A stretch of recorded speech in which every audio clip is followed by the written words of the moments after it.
It's like 7 billion degrees today. It is extremely hot outside. I walked out. I got out of my car and started sweating, drenched in sweat. I can't even. We don't have central air. You know that? I think I did know that.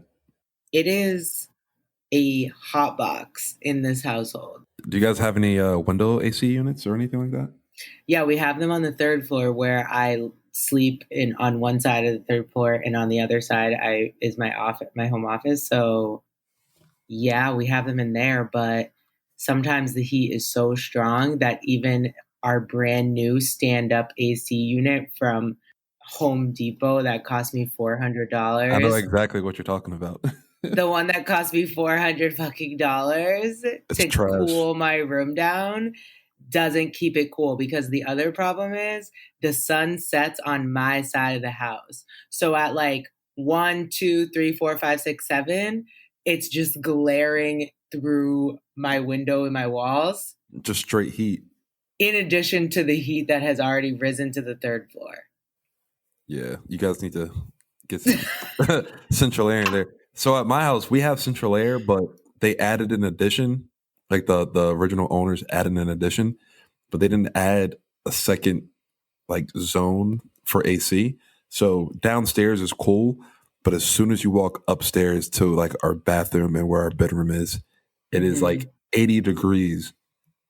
It is absolutely It's so fucking hot. yeah, it's like stupidly hot up there.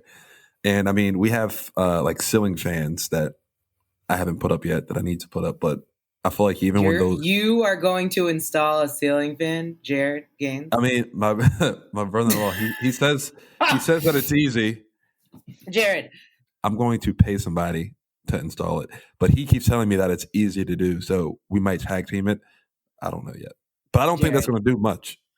Do I need to remind you of the dramatic story you told me when you tried to install a light fixture?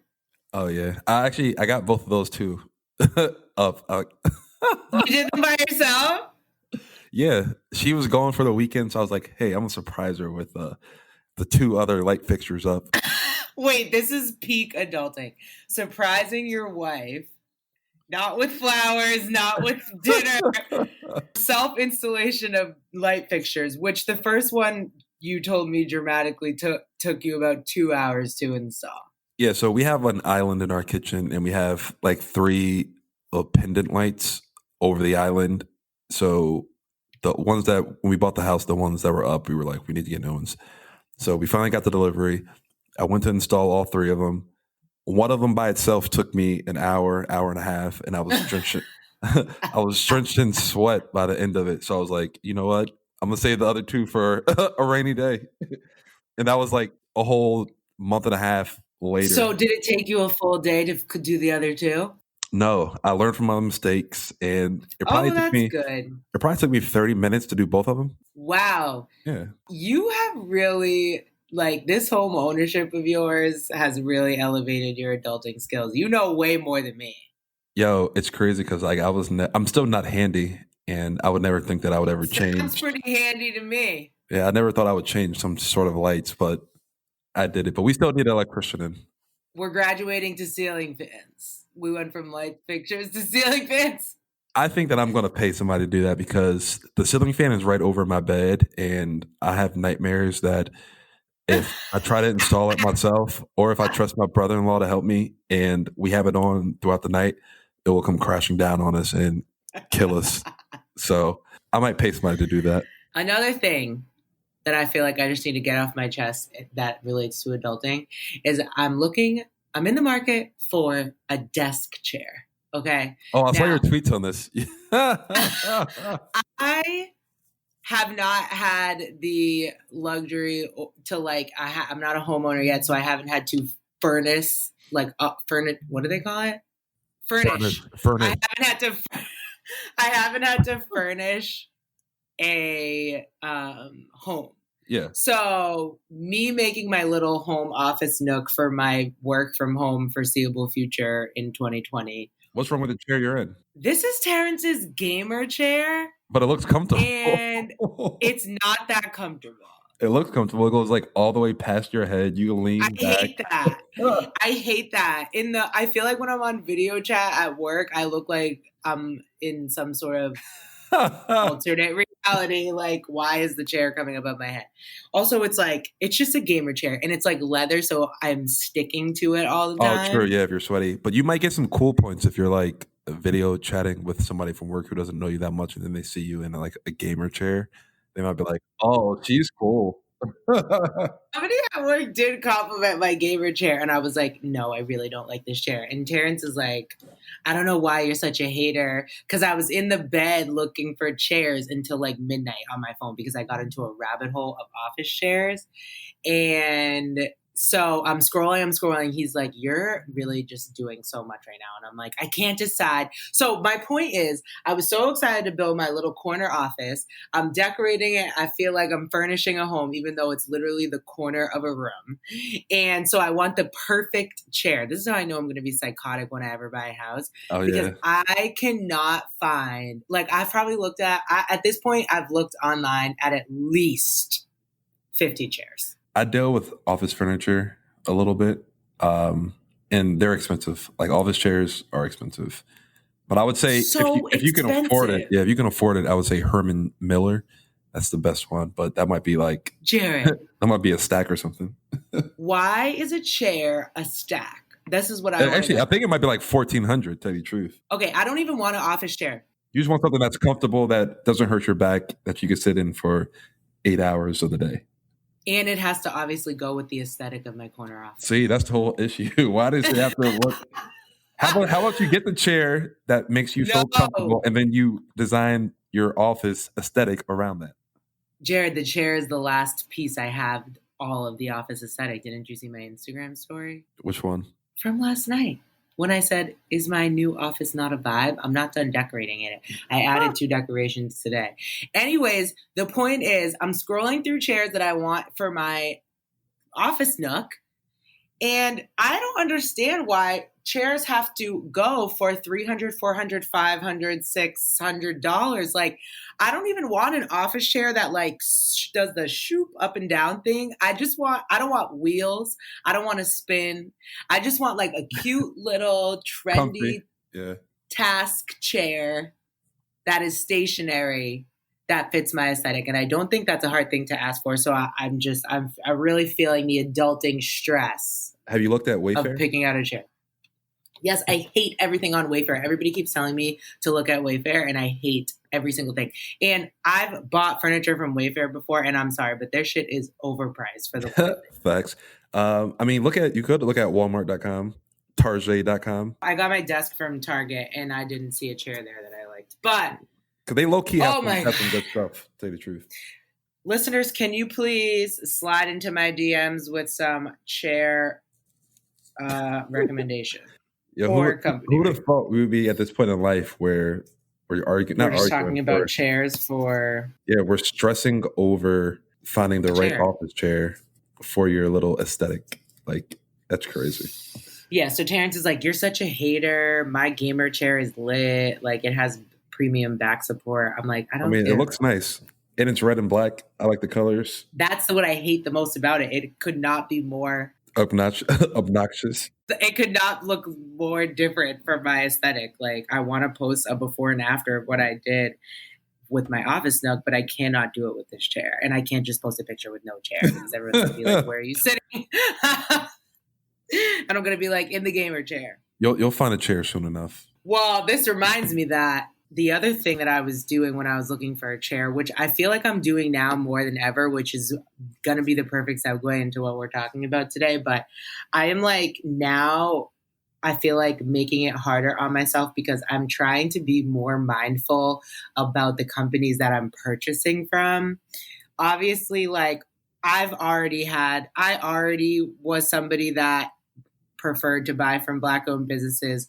Obviously, I've tried to amplify that even more in the past couple months.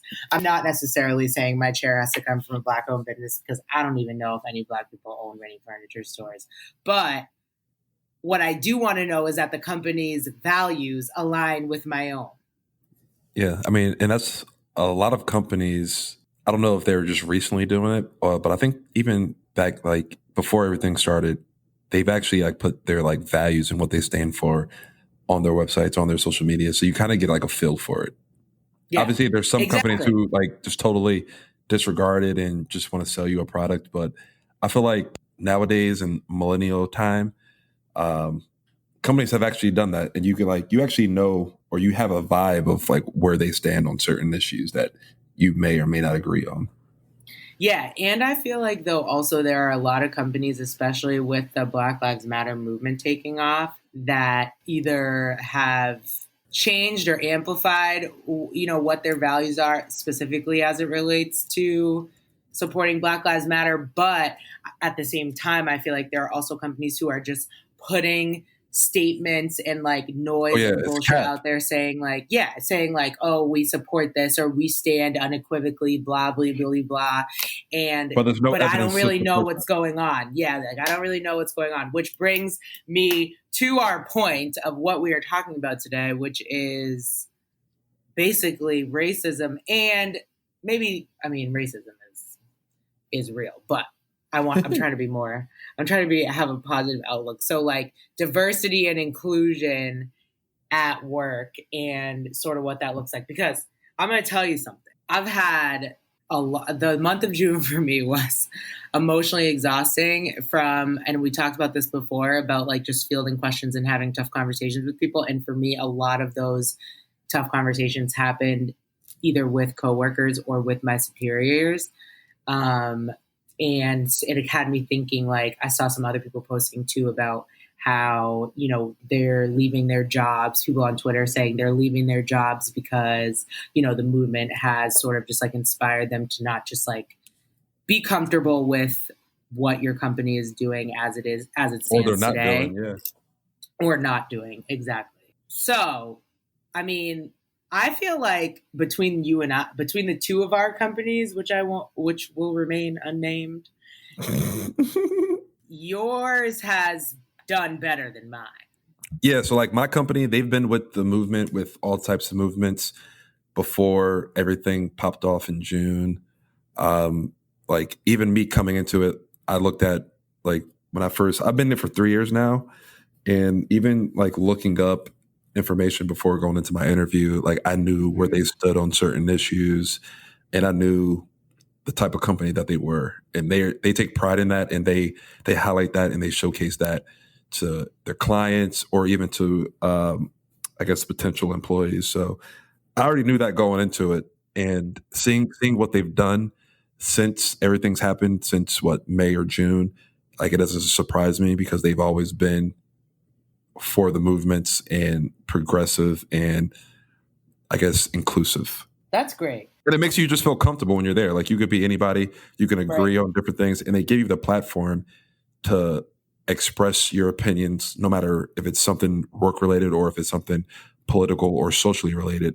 They give anybody who wants a voice, they give them that voice and that platform to express their opinions. And it just makes you feel comfortable and it makes you feel happy to go to work every day for a company like that.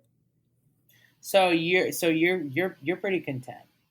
Yeah, definitely.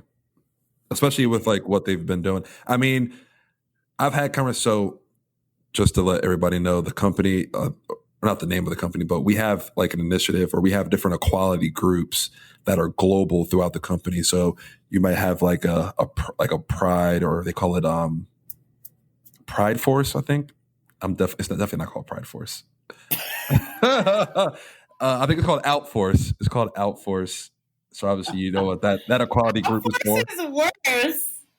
I mean, that's what they call it. I don't know. They have like a Asian American equality group. They have it's called Bold Force, which is for the Africans, the black employees, blah blah blah. Like obviously, allies are allowed to participate in all the events and the meetings that we put on.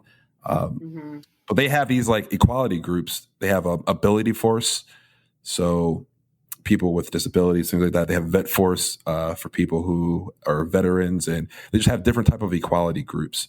So That's they've had very cool. yeah, so they've had this since like before I even joined, and with everything going on, there was a couple of people who actually felt like the company wasn't doing enough. Mm-hmm. Like they say that they do this and they take pride in it, but you don't really see it with like the hiring and things like that. I mean, Yeah, yeah, yeah. or even with like the money they put into. So um, to give you another backstory, I guess a couple of years ago there were a few states who were trying to ban, I guess, gay marriage, or they were trying to pass a law that said business owners can deny service to gay people. So my company actually put out a statement and said that we will not do any type of business within that state as long as these are your Mm. rules. And eventually, that legislation went out the door, and obviously, the LGBTQ community had their rights in those states.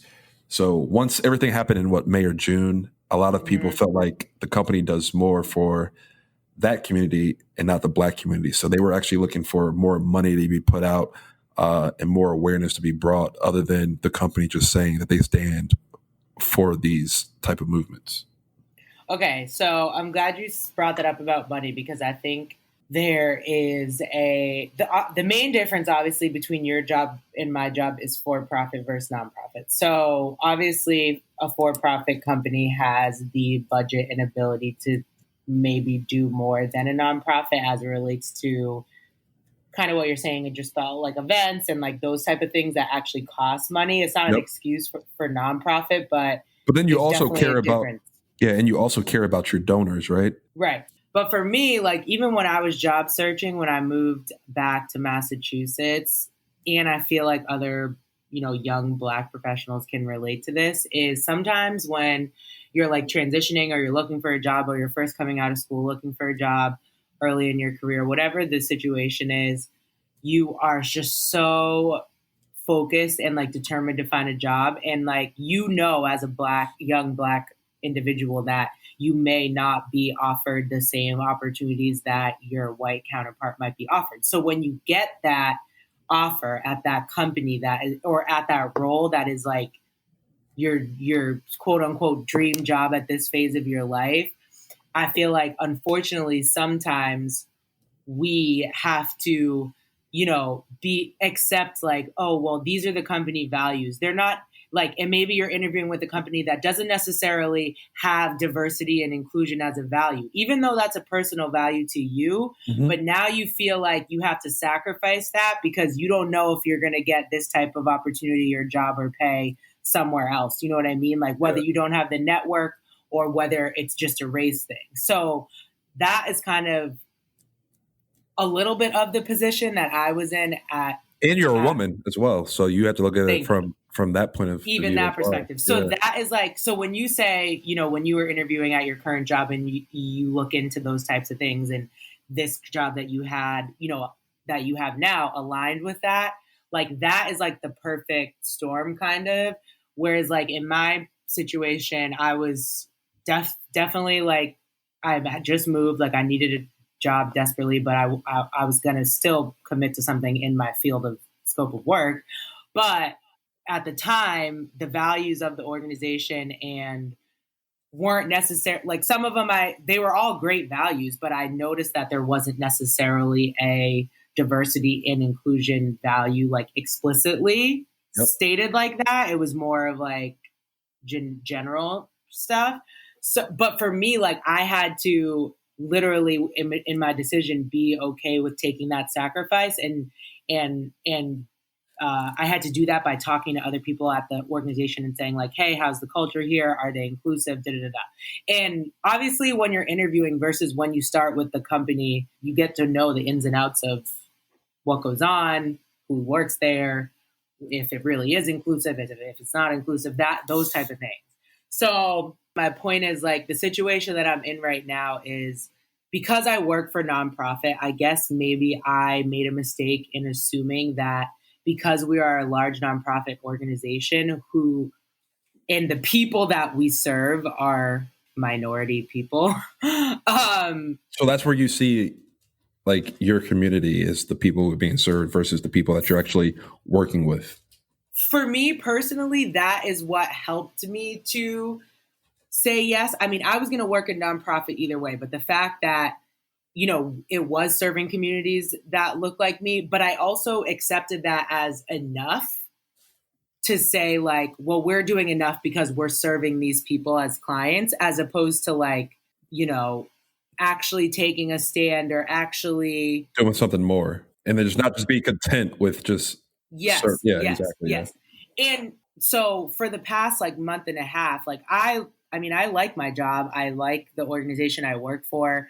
The past month and a half has been a huge learning experience. I feel like hopefully there are some other people that can identify with this that are going through it, but I feel like I have definitely taken a stance within my organization in terms of what I would like to see change as it relates to the Black Lives Matter movement.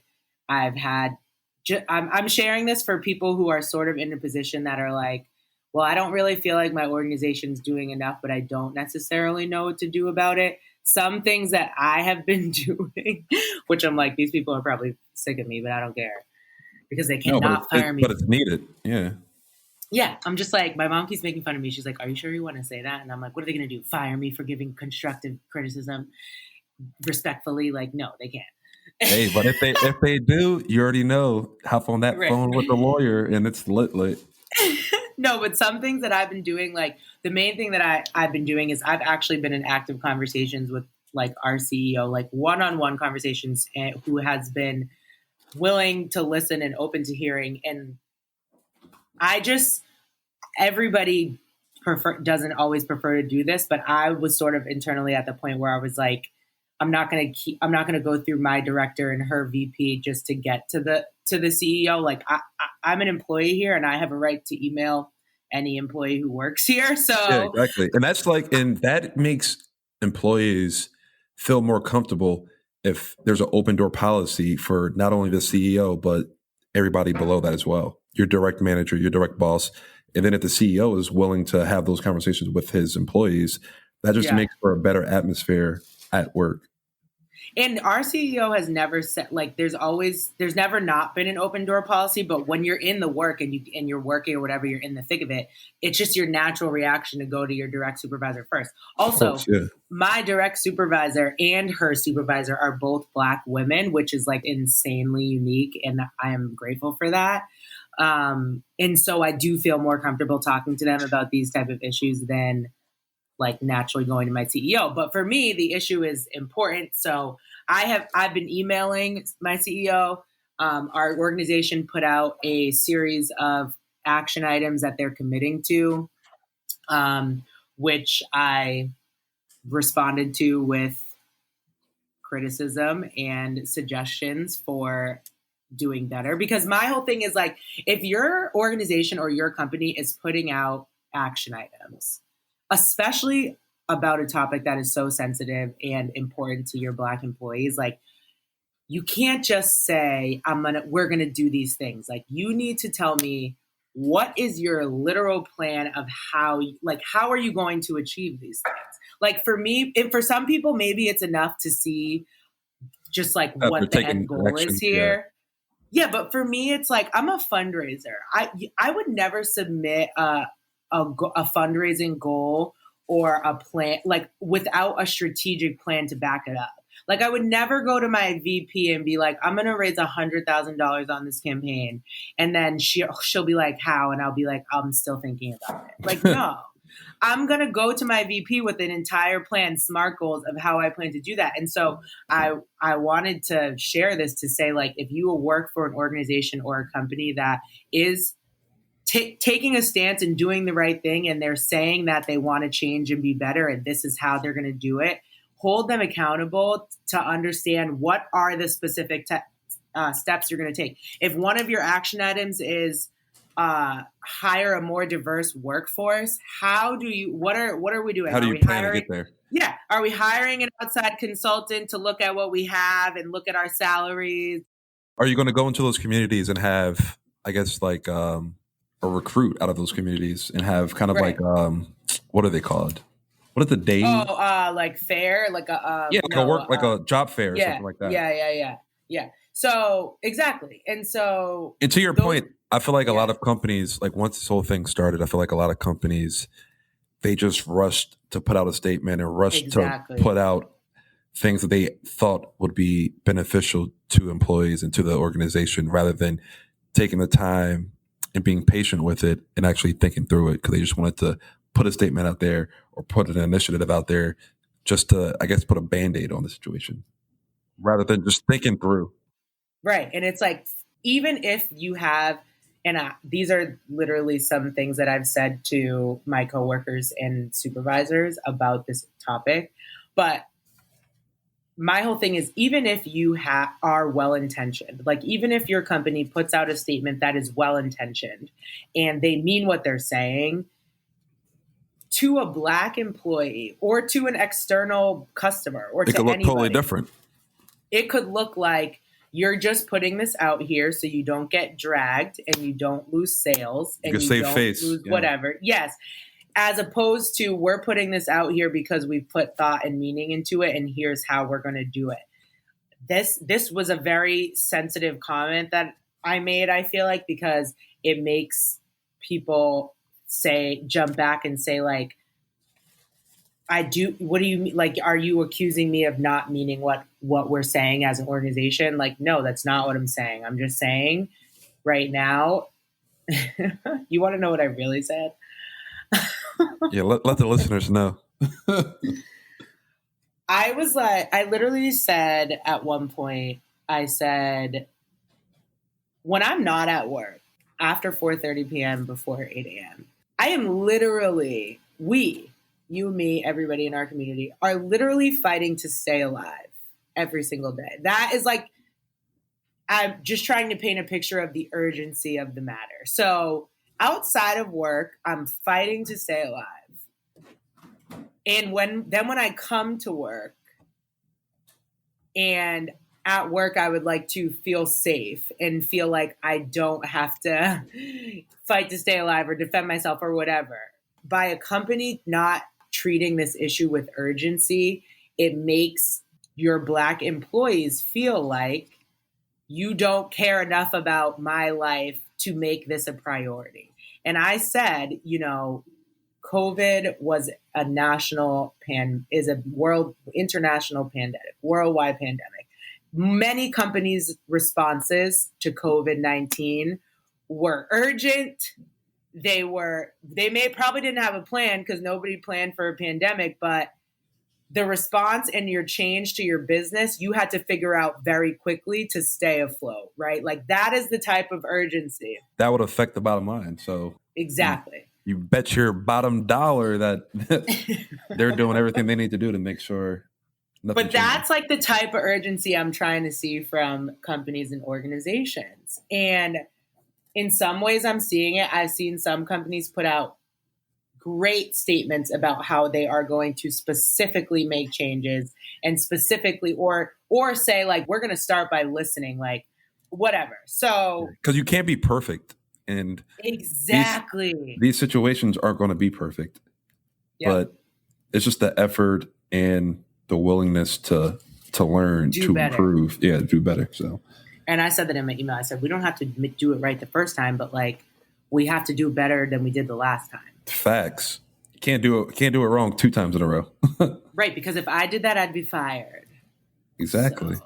But I saw this post on Instagram that I wanted to discuss because, and you brought it up when you said, like, your company devoting a part of their budget to these types of inclusive groups and things like that.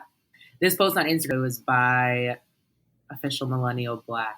And it was just about, like, why your workplace diversity committee isn't working. So another thing that I've heard from a lot of people is like, oh, my company's always had a workforce group, or, diversity group, just like your company, right? But like you said, there were some employees that were feeling like those groups weren't cutting it. Yeah, and then you got to think about it a lot, like for even like smaller companies or even for larger companies, a lot of these people in that diversity workforce or that diversity group, they're white. Right. So they're not going to get it. I don't really see the point of having a diversity group if I think the group should include white people because the title of the group is a diversity group. And obvious. And to me, just like we said about allyship, we need white people on our side to like make actual change in society and in these companies. But it's also not up to like all the You can't black, take up like, so much space. well, you can't take up so much space in the groups, but also if your company has three black people at it, like you Facts. I can't know what you're going to. make a diversity group. And if you do make one, you can't expect those three black people to be in it and give you all the answers. Like that is You got not to do how this your is research. working. Yes, facts. Yes. Exactly. So And I feel like actually going back to my company, like I think that they're making the right choices and everything, and they're mhm, trying to make the right steps. But I also do feel like the black employees are also driving that, and I don't think it's our responsibility to do that.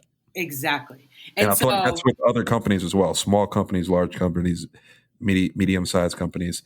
Like you have so few black employees already. It's not yeah, on them to make your company more diverse.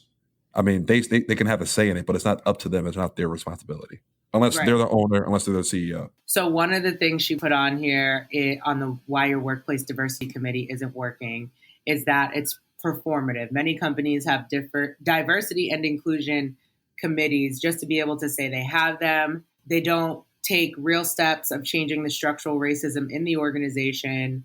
And instead of forcing change, they can just become like a PR talking point for racist companies. Which, by the way, we know that racism exists everywhere in every part of our lives, including at work. And so I feel like the first step for literally every single company, um, every single one, I mean, I really don't think any of them are excluded, is acknowledging that there is racism within the walls of your company, whether you believe it or not, whether you know it or not. Like, you cannot, if you, Jared, how many ballpark employees do you think work for your company internationally? Thousands upon thousands, tens of thousands, Tens of thousands. Okay, so your company could maybe never even say, like 200,000. I don't know. It's a lot of okay, people. okay, okay, so let's go with 50,000 for sake of argument.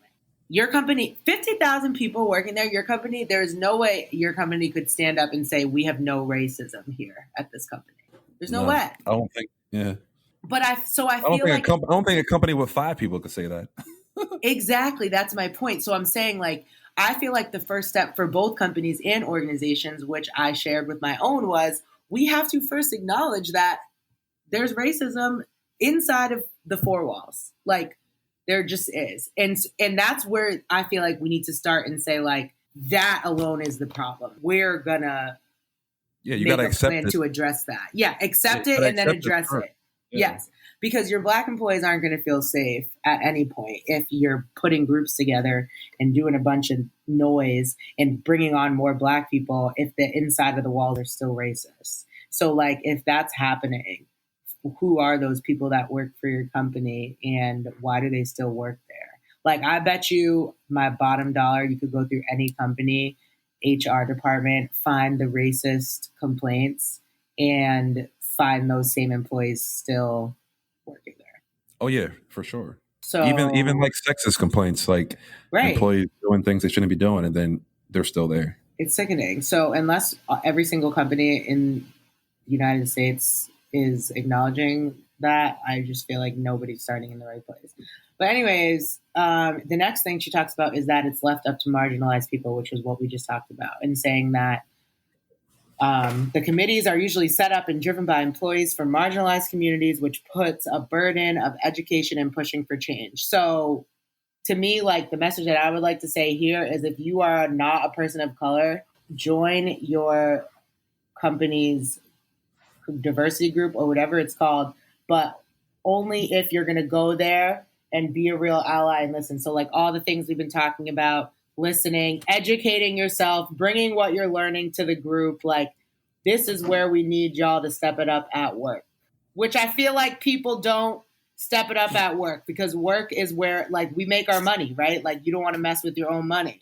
But, like, Yeah, and people don't want to have like the difficult conversations at work if they're yeah, not related yes. to the actual project or whatever you're working on.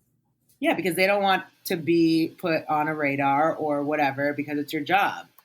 But, like, we don't have it. Me and you don't have a choice in that because we go to work black every day. So I just feel like our true allies of this movement, if you are listening and you feel like maybe perhaps your company isn't doing enough, but you don't feel confident in standing up against it or speaking out, try again. Try again. I don't know.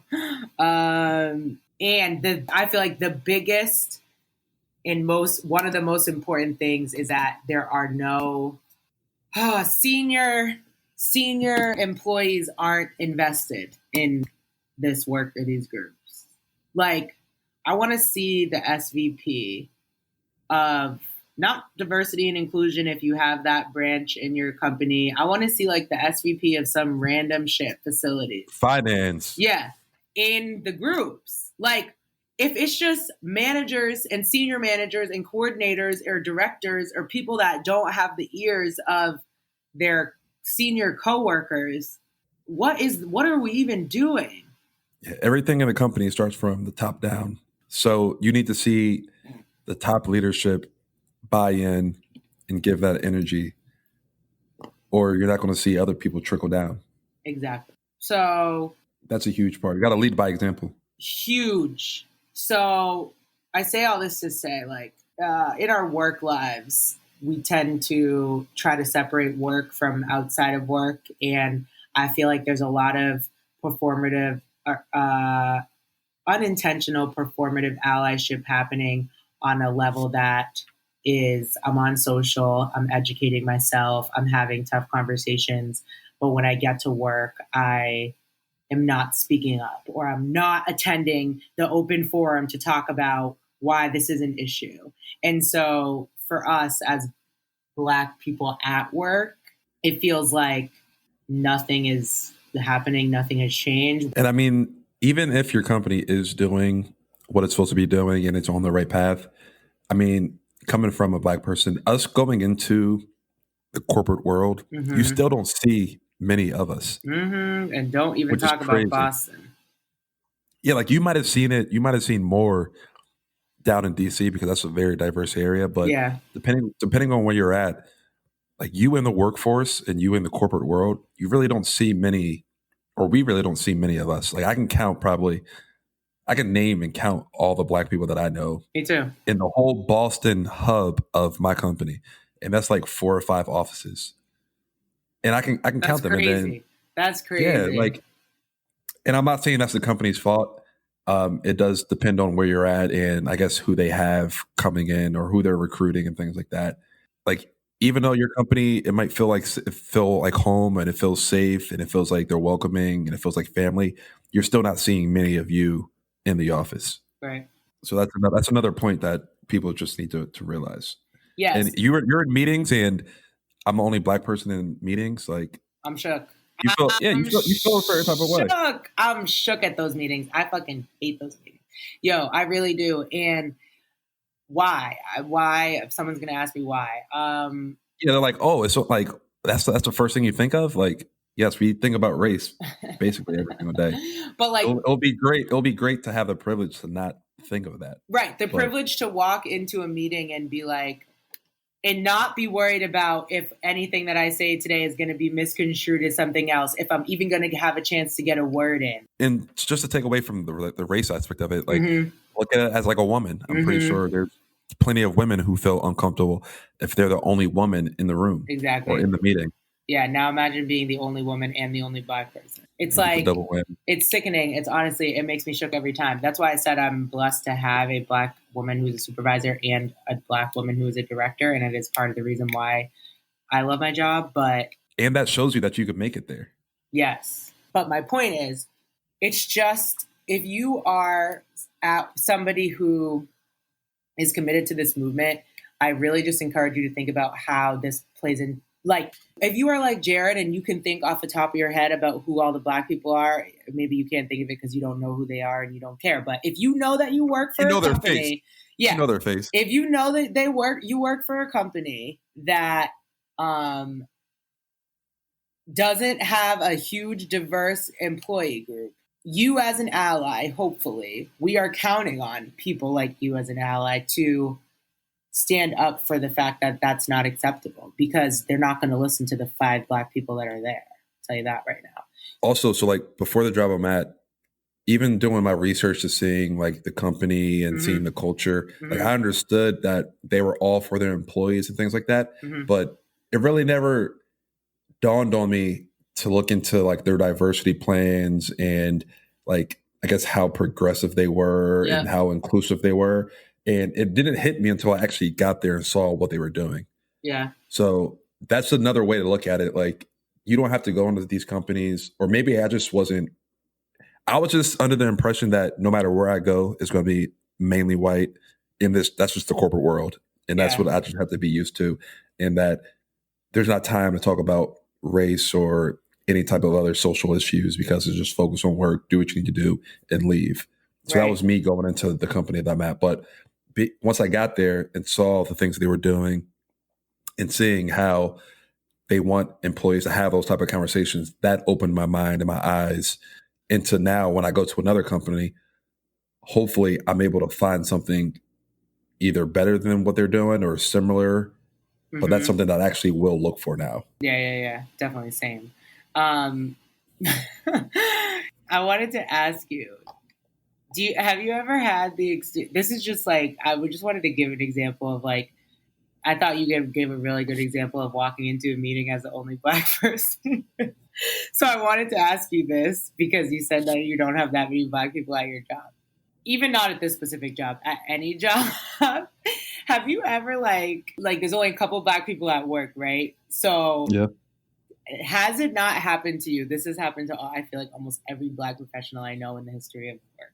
There's like 5 Black people and the white people that you work with still can't remember who's who. Like they'd be like, yo, like Josh, calling you Josh instead of Jared. Like you're like thinking in your head Josh is the other Black guy that works in the other office.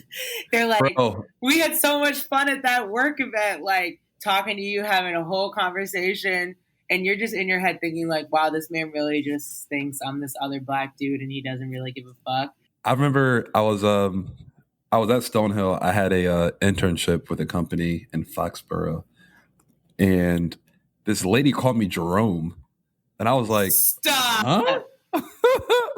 But I didn't correct her, and I'm just like, Jerome. I'm like, what? Yo. Where did you get Jerome from? And then I think she might have called me one more time, and then I guess she probably was saying my name to another coworker, and they were like, wait, who? And she finally got corrected, but I didn't correct her. Stop. She was like Jerome. I was like, and that's like Jerome's a black name. Yo, one time I had this. I was talking to this donor. I shit you not. I had this new. They weren't a new. I work with corporate donors, so sometimes the people that I'm talking to changes. So they're not a new donor, but they had a new contact, and he's like. So I told you my boss is a Black woman. I won't change her name because I don't know if she wants to be on the podcast. Well, her name also starts with an A. We're going to go with Ashley. So the donor, he's like, hey, Asia, he emails me, hey, Asia, I moved to this company, you know, da-da-da-da-da. Can we set up a Zoom to talk about how we can support your organization? I'm like that. So we get on the Zoom. This man is talking about all this shit that I had never heard of before. He's talking about, oh, well, last time I saw you and I used to work for so-and-so and then I moved over to so-and-so because remember we had that conversation when I was talking to them and he's going on and on. I'm thinking to myself, wow, because I go to a lot of events because I'm a fundraiser and I'm thinking to myself, wow, I suck at my job. I do not remember this person. Like, I really don't remember him. This is not a phone conversation, Jared. This is video because if it was a phone conversation, I might have given him the benefit of the doubt to say our names are very similar. But this was a face-to-face video Zoom. And he's going on and on for like 20 minutes. And I'm just acting like I know what he's talking about, obviously, because if I have forgotten, then I'm the bad relationship manager. So I'm like, yeah, just nodding my head thinking, I don't know what the hell he's talking about. This man, at the end of a whole hour meeting about partnering together, I email him and I'm like, thanks for the great meeting today, blah, blah, blah, blah, blah, yada, yada, yada. I call my boss And I'm like, do you know so-and-so? He works at this place, but he used to work at this place. She's like, yeah, that guy. Like, we sat on this committee together. Wow. We originally met at this event. We sat on this committee together. I just spoke to him a couple months ago, and I'm like, well, I just had a whole hour-long conversation with him, and he definitely thought that I was you. And she was like, was it a phone call? And I was like, no, it was a video chat. And I was like, but my name is pretty unique. Like, it's not like, I mean, Ashley is a popular name. If it was like Ashley and Angela or something, I don't fucking know.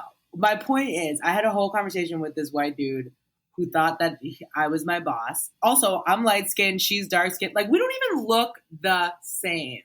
Two totally different people.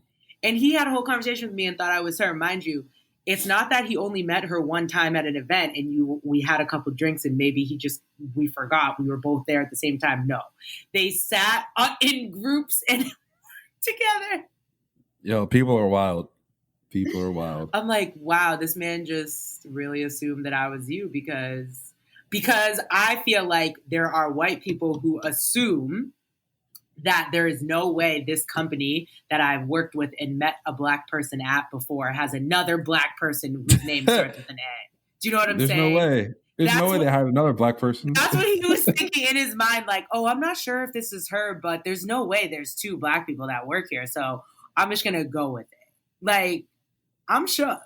These are the things. I'm just giving an example because on our original episode about Black Lives Matter, everyone said that they appreciated our perspective specifically about things we go through, your story about wearing a mask. And so I'm just giving an example for people to understand how black people feel at work. Like, I'm tired. So anyways, we're coming up on time. I feel like this was productive.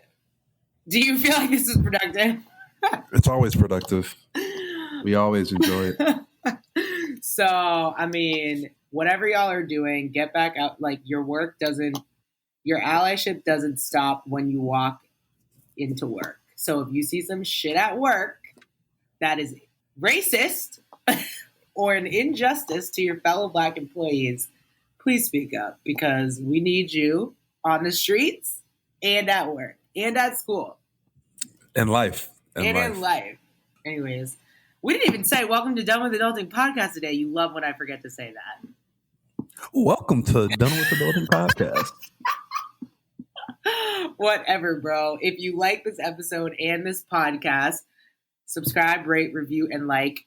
Hello again to all of our new listeners. We definitely have some new people on here that we gained in the past month. Thank you for sticking with us. We've had some people come in the DMs saying they're new listeners. We appreciate y'all. Please continue to share with your networks.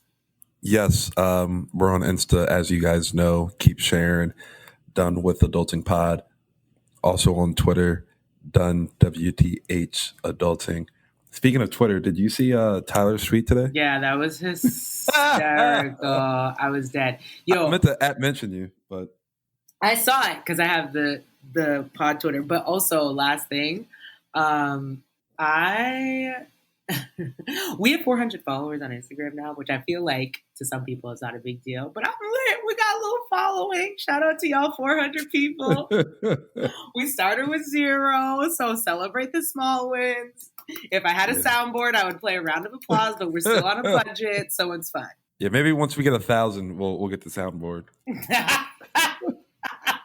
I am done. All right, Jay Reed. Well, I guess I'll be seeing you. Y'all should come by next week. Go for a little dip. Yeah, I'm not opposed. Great, because last time I invited you, you declined my invitation. I forgot what happened. Nothing I think I was hungover. You literally it was the day after my birthday. Yeah, it was the day after your birthday. I was a little hungover. I'm sorry. Yeah, but it was like 3 p.m. It was like I told you to come at 3 p.m. You're like, I'm just gonna lay on the couch. And then Emily DM'd me and was like, because I posted on Instagram, and she DM'd me. She's like, we are such losers. Like, we didn't do anything today. We should have come and hang out with you. And I was like, yes, you should have, Emily. So, excuse me, message to Emily. Please come over next week. Thank you. Hey, all I'm saying is that we're 29 now, so please don't be hangovers last a little longer. Please don't be dramatic. Just, hit the hangover cure. You're right. You're right on that one. Okay, we got to cut this off before we get crazy.